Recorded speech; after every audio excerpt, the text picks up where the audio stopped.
bahashani waa macooyo anuu naqaan anuu shakhsiyan macooyo ayaanu aqaanaa hadda waxaa soo weeraray qoratada laftigeedii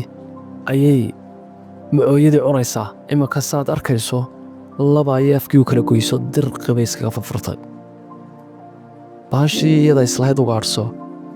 ayay iyadu ugaadhsatay waa ugaadhsadihii la ugaadhsaday waxaa wax ugaadhsanayaana macooyo iminka way ka daba tagtay way soo qabatay qoratadii haddaba waxay isweydiinteedu tahay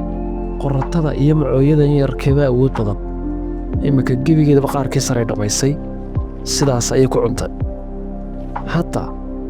mas baa weerar ku soo qaaday ama subxaanyo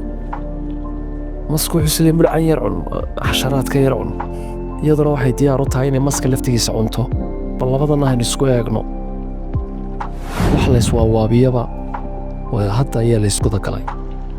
masku wuxuu rabaa inuu cuno iyaduna waxay rabtaa isaga inay quud ka dhigato hadda maskii bay dhexda ka kala jebinaysaa isagii bay labaabay u kala goysa neerfayaashii dhabarka kaga yaallay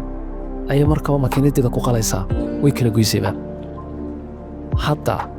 maskii mar haddii lafdhabartii laga jebiyey isaga ayaa quud noqonaya la quudanaya